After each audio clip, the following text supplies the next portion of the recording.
Good afternoon and welcome to our midweek prayer and meditation time. My name is Reverend Ronnie Kenny. I'm the Assistant Minister at Unity Orlando, and we're really glad that you joined us today. Welcome to all our Unity friends and anybody else that's not.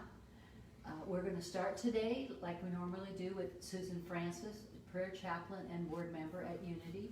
And today she's going to read you a very inspiring story.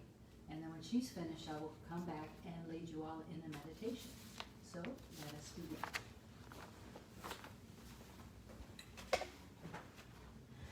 Thank you, Ronnie. Good afternoon. So, I wanted to read you this little story. When adversity knocks on your door, how do you respond? A young man went to his father and told him about his life and how things were so hard on him. He did not know how he was going to make it and wanted to give up. He was tired of fighting and struggling. It seemed as one problem was solved, a new one arose. His father, a chef, took him to the kitchen. He filled 3 pots with water and placed each on a high burner. Soon the pots came to a boil, and in the first pot he placed carrots, in the second pot he placed eggs, and in the last he placed ground coffee beans. He let them sit and boil without saying a word. In about 20 minutes or so, he turned off the burners. He fished the carrots out and placed them in a bowl. He pulled the eggs out and placed those in a bowl. And then he ladled the coffee out and placed that in a bowl. Turning to his son, he said, "Tell me, what do you see?" The son said, "Carrots, eggs, and coffee." He brought him closer and asked the son to feel the carrots. He did, and noticed that they were soft. He asked them to take an egg and break it. After pulling off the shell, he observed the hard-boiled egg. And finally, he asked him to sip the coffee. The son smiled as he tasted its rich flavor. The son then asked, "What does it mean, Father?" His father explained that each of the objects he had placed into the pots of water had faced the same adversity, that boiling water, but each reacted differently. The carrot went in strong, hard, and unrelenting. However, after being subject to the boiling water, it softened and became weak. The egg had been fragile. Its thin outer shell had protected its liquid interior, but after sitting through the boiling water, its inside became hardened. And the coffee beans, they were unique. However, after they were in the boiling water, they had changed the water. "Which are you?" he asked the son. "When adversity knocks on your door, how do you respond? Are you a carrot, an egg, or a coffee bean?" Think of this. Which am I? Am I the carrot that seems strong, but with pain and adversity, do I wilt and become soft and lose my strength? Am I the egg that starts with a malleable heart, but changes with the heat? Did I have a fluid spirit, but after a death, a breakup, a financial hardship, or some other trial, have I become hardened and stiff? Does my shell look the same, but on the inside I am bitter and tough with a stiff spirit and hardened heart? Or am I like the coffee bean? The bean actually changes the hot water, the very circumstance that brings the pain. When the water gets hot, it releases the fragrance and flavor. If you are like the bean, when things are at its worst, you get better and change the situation around you. So I'd like to leave you with that, and I hope you think about that.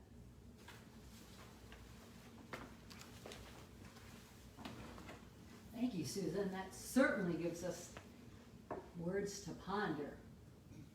So let's just take a few more minutes now as you're relaxing in your chair to just calm yourself down and to move your attention from the outer stirrings in the world, the outer things that draw our attention or keep our attention, and move ourselves towards the inside. So if you like and you feel comfortable, close your eyes and just take a nice deep breath. And as you breathe in and breathe out, feel yourself just sinking into your chair. Your body's getting used to that action.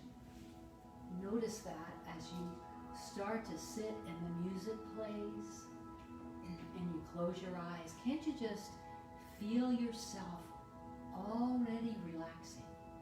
You know what's coming next. And so you turn your attention inward without the outer distractions, the outer things to look at or see. And it helps us to not pay so close attention to those thoughts that run through our head most of the time. So as you take another nice deep breath and breathe in love and breathe out anything that is not love.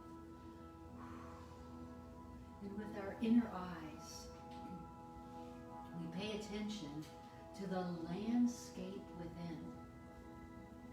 And we move to the center of our being, that center in the middle of our heart space, where our physical heart resides, but also where we acknowledge the Spirit of God resides within each and every one of us.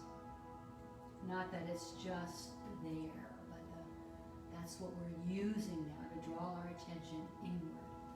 God is here, now, always.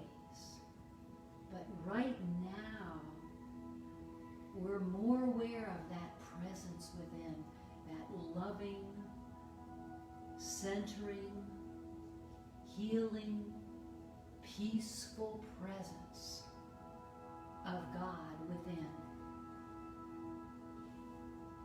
And as we allow ourselves to feel that throughout our whole body, let that peace that's settling into our soul spread throughout our body. Feel your jaw relaxing and your shoulders resting in your chair, and your arms in your lap and your hands, and your feet just touching the floor. Feel your breathing slowing down. And I want you to come with me on a journey into the forest, into a forest that is pretty thick. And right now, as we're moving into that forest, it's really hard for us to find a path. And there's thick brush, underbrush everywhere. And there's logs that are down and rocks that we're stumbling on. We can't seem to find our way through this forest. So we remember to move our attention back to our heart, back within, to settle down any frustration, any anxiety, and rest in here and just look in here. Look in here with your loving eyes and say, peace, peace, be still. Our body responds to our thoughts and our words. We are children of God, and we have power over our thoughts and our words. So we say peace, and then we look outward again at this forest that we're trying to get through, and we notice a path where we didn't see it before.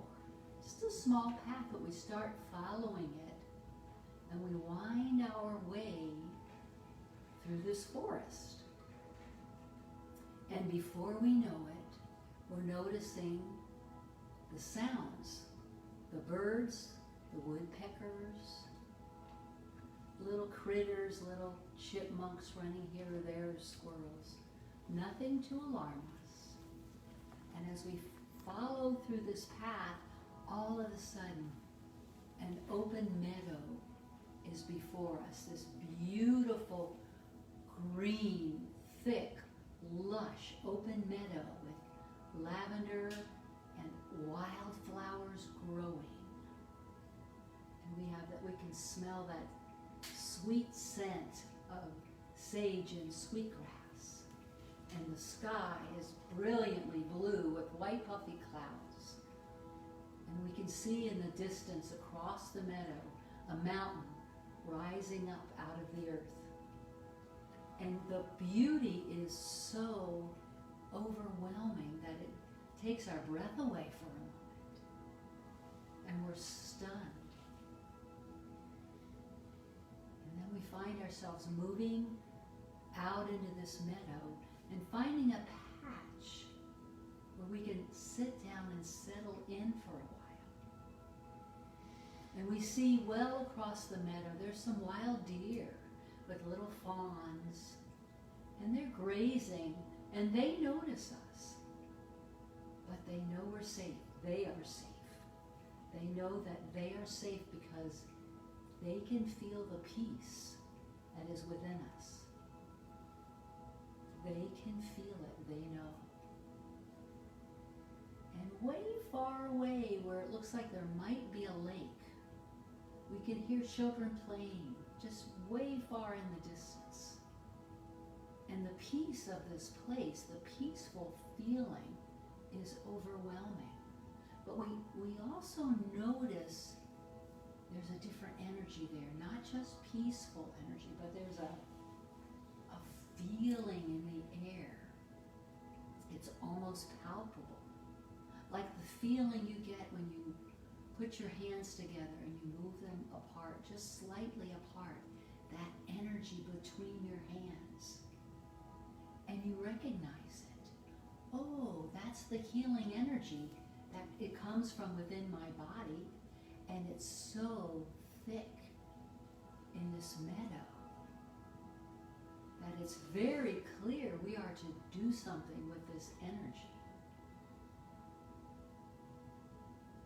So as we do a quick check within, we take our hands and we raise them up as if to send this energy all around our earth, to all the continents, to all the waters, to the rivers and the lakes and the oceans, to the land, that the developed land where there's people everywhere, and the undeveloped lands that may be desolate, it may be desert, they may be cold, to Antarctica, to Arctica, to all of the continents, all around the earth. We can feel this energy swirling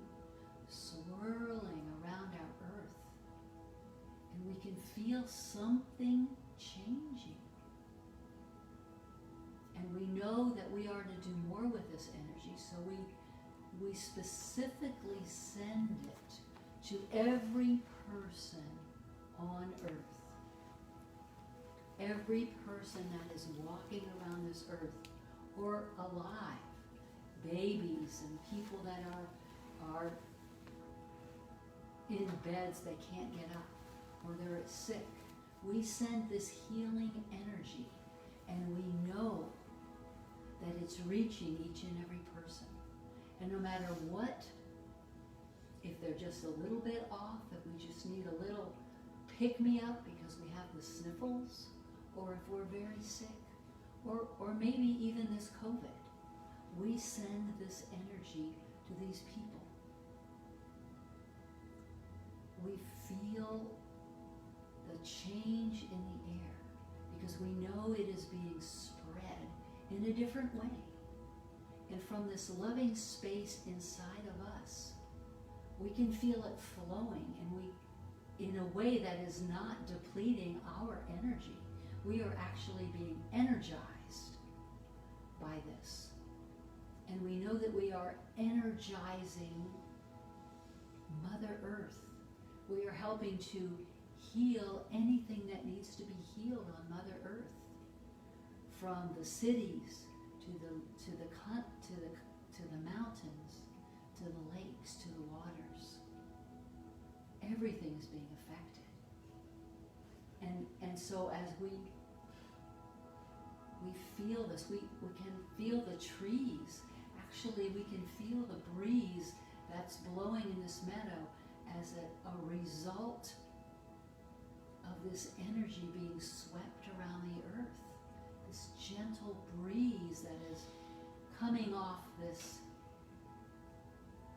strength that we are infusing into the world. This breeze that can breathe health and healing and strength and change, good change, higher consciousness, bringing us higher, touching each heart, moving them in ways they don't even know about. And so we just take another breath.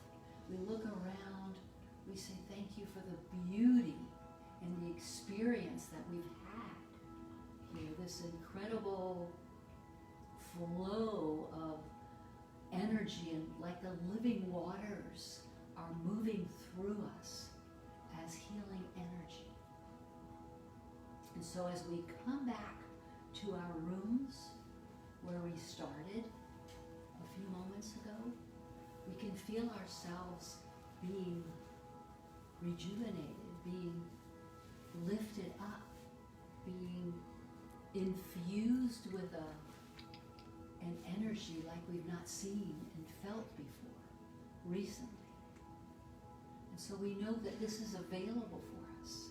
And before we close, I want us all to take a moment and send this energy to everyone who is watching or who will watch this time with us, so that they feel that uplift, that updraft of God energy within them, to lift them up in the middle of the week.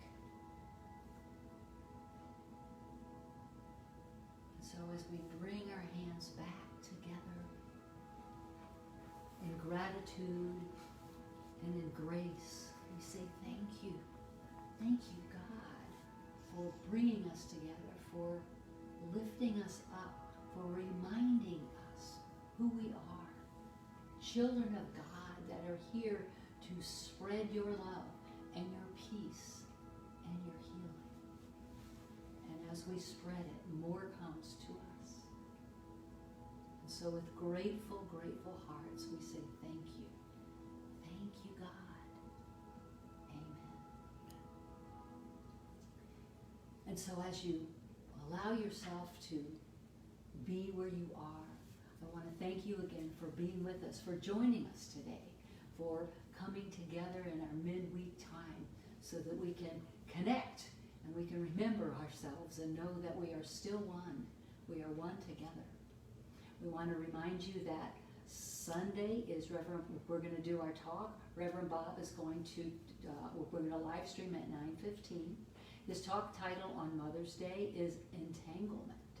So it'll be interesting to hear his take from the physics view of what entanglement means and how we're so connected. It's a wonderful talk. So come visit us 9:15. Also, just a reminder, if you care to donate, on our homepage, donate now on unityorlando.org. We appreciate all your support, and we want to tell you that we are so very grateful for you joining us. And so we're going to end with a prayer for protection. Those of you that know us and know it, please pray with us. The light of God surrounds us. The love of God enfolds us. The power of God protects us. And the presence of God watches over us. Wherever we are, God is, and all is well. Amen. Thank you. And blessings for the week.